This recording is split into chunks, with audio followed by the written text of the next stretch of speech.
Good day, everyone. We are now going to discuss the things that you need to bring on the day of the bar examination. In the past 2 years, we have witnessed a massive shift in the bar exams in order to adapt to the changes brought about by the pandemic. Allow me to share my experiences last year when I took the bar exam and lived through this shift firsthand. We realized that as the bar examination draws near, it draws immense stress for the bar takers.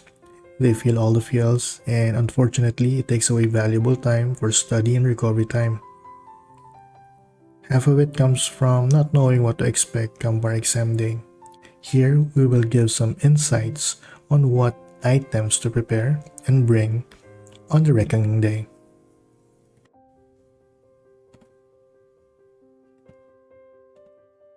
The bar exam taker needs to bring 4 general items, in the bar exam. First, the important documents. Second, the laptop bag. Third, clear bag. And fourth, your food. First, you have to bring printed copies of important documents required by the Supreme Court. First, yung negative na COVID antigen results test. Second, yung proof of vaccination nyo. It could be vac certification from the Department of Health, or pwede rin na yung mga vaccination cards. Third, kailangan nyo i-present yung printed copy nyo ng bar permit and bar admission slip. Ito yung isi-send sa inyo ng Supreme Court through a PDF file. Doon nakalagay yung printed photo nyo, full name, bar examining number, tsaka yung place kung saan kayo mag-exam. On the back of it, andun yung mga subjects nyo for the day. Last year, we're also required to submit a signed honor code for the bar examination. Yun. So, you have to place tip lang. Kailangan nyo protektahan itong mga documents na to. Lalo yung bar exam permit and admission slip. You will use this, particularly yung bar permit at admission slip, for the 4 days of the bar exam. Sa likod nun, pipirmahan ng proctor yung attendance nyo. You have to place this in a plastic envelope or any other folder. Just make sure na hindi siya mababasa. On my part, yung ginawa ko dati, I placed my documents on a Ziploc bag. Okay lang naman siguro siyang matupi. Ang importante hindi siya mabasa or madumihan. Next you have to bring is the laptop bag. Sa laptop bag nyo, dalawa lang naman yung importante yung kailangan laman yan. Yung laptop with an installed examplify application issued by the Supreme Court. Second, na importanteng bagay yan nandyan ay yung power cord nung laptop nyo. Mahirap naman na kalagitnaan ng exam is maubusan kayo ng baterya. The Supreme Court will make sure na may mga saksakan kayo nung laptop nyo dun sa exam sites. And you just have to do your part. Dalhin nyo naman yung mga chargers nyo. Pro tip, yung laptop bag nyo, you have to mark it with your name. Ako dati, yan yung ginamit ko. Bag tags. Meron naman ang bibili nyo sa Shopee. Yan, ganyan. Ilalagay nyo siyang ganyan. Ilalagay nyo dyan yung surname nyo at saka yung bar exam number attached to it. Around dun sa handle ng bag. Your laptop is your exam booklet. Protect it with your life. Mahirap na. Unnecessary stress pa yung kapag na-misplace mo or may nakakuha ibang examining. Hirap na. Third, your clear bag or your transparent bag. Marami naman nabibili yan sa Lazada or sa Shopee. Kaya na bahalang bumili. Matitibay naman lahat yan. Pero ito yung ginamit ko dati. Yung adventure na clear bag. Meron sa Lazada niyan. First set na kailangan dala nyo sa clear bag nyo is caudals, last minute tips, tsaka clipboard para dun sa last minute tips nyo. Some of you are asking, bakit magdadala pa ako nito? Nasa laptop naman lahat ng materials. Well, pwede, pero there are instances kasi na, sigurado ako na nangyari na sa inyo to na sobrang stressed out ka. And yun, naka-autopilot ka na. Paano kung nakalimutan mo na i-close yung PDF nung last minute tips mo? Paano kung nakita yan ng proctor? Paano kung nakita yan sa CCTV? Matik na DQ or disqualified ka na to take the bar exam. When I was taking the bar exam, I made sure na wala na lahat yung review materials ko sa laptop. Kahit yung last minute tips para lang ma-eliminate yung risk na yun.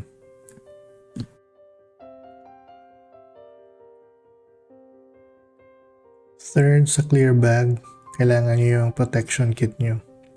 It would include your alcohol, extra face mask, sanitizer, soap, dental hygiene items, wet wipes, tissue, and medication kung kailangan. First, extra face mask and alcohol, tsaka sanitizer.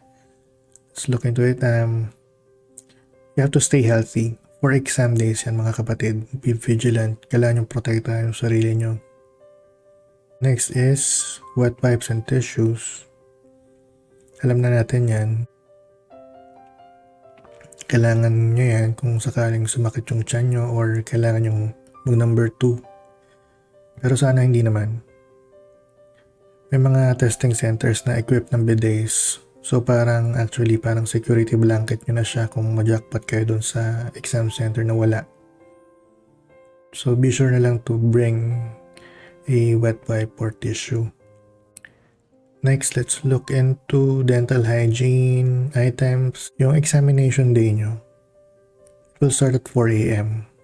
By lunchtime, nanglilimahid ka na. Use your alcohol, dental hygiene stuff, and facial wash to freshen up.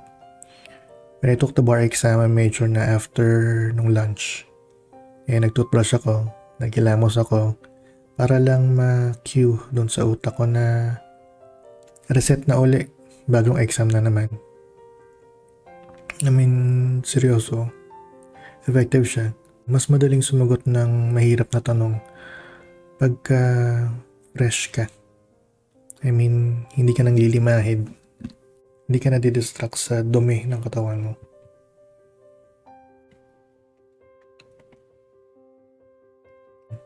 Next item on your clear bag, kailangan mo magdala ng at least siguro foldable umbrella, hindi yung ganyang kalaki.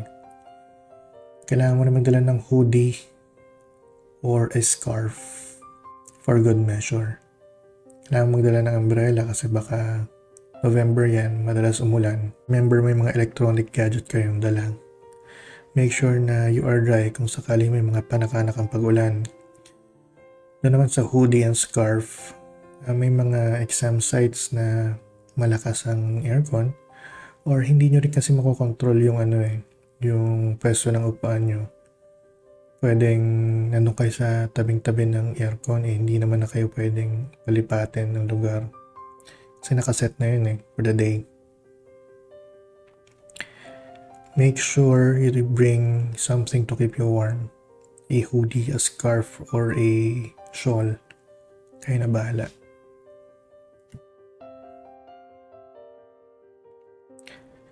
Next, let's go with food. You have to bring food. Last year when we took the bar exam, the policy was bawal lang lumabas once you enter the testing site or bar exam site. So, kailangan, dala mo na yung pagkain mo.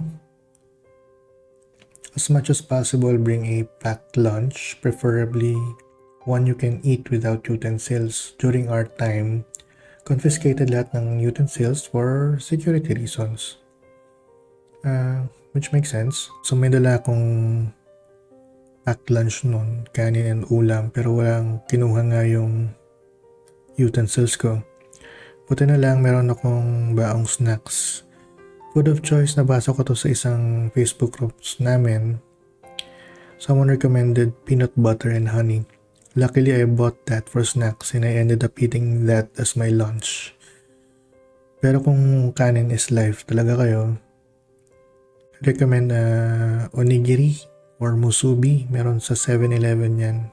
Buy na lang the night before para may baon kayo.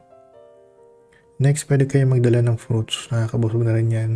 Nung following day, parang fruits na lang din yung dinala ko eh. Wala na akong energy kumain. You can also bring some chocolate bars, Snickers, granola bars, mints. Kayo na bahala. Last year, we bought some Snickers para madali siyang kainin. Yun. And yes, you have to bring water. Hydrate. Kailangan yan. Naranasan nyo naman na siguro yung time na after nyo mag-midterms or finals, ang sakit ng ulo nyo, di ba? Medyo dehydrated na kayo yan. Kaya by lunchtime, kailangan nyo mag-rehydrate, drink water. Next, I will discuss some personal tips na medyo nakatulong naman sa akin nung nag-take ako ng bar exam. Here you go. First, load up on vitamin C and vitamin D. Build on your immune system weeks leading to the bar exam. Remember, kailangan ng antigen testing and siguradong sobrang stress nyo, sa malamang kulang din sa tulog, bababa yung immune system nyo. So, kailangan load up on stuff na magpapalakas ng immune system nyo. Join a group chat specific to your testing venue. Just make sure you're joining a non-toxic group. Pagka medyo toxic yung pagka medyo mas gusto ng mga members na magbardagulan, wag na lang, mag-aaral ka na lang. Keep a written or printed copy of your Examplify account details on your clear bag or laptop bag. Ito, minsan kasi pwede nyo makalimutan yung our examining number or yung username or password nyo dun sa Examplify. This comes in handy kapag, hopefully hindi naman, pag nag-breakdown yung gadget nyo. Hopefully, mag-provide yung Supreme Court ng additional laptop kung sakaling may mga ganun nangyayari. So, kailangan nyo yung account details nyo so you can log in sa Examplify and continue your exam. Next, bring a pen. May mga kailangan pa rin kayong pirmahan pagdating nyo sa loob ng bar site. Hindi ka pwede manghiram. Pray. Importante siya, pray. Pray for wisdom, pray for strength, and pray for a clear mind. Last, show up. There's a saying na 85% of the battle is won by just showing up. And you got this, kapatid. We're praying for you and we're rooting for you. You got this. You got this. Kapit lang, kaya yan. See you soon.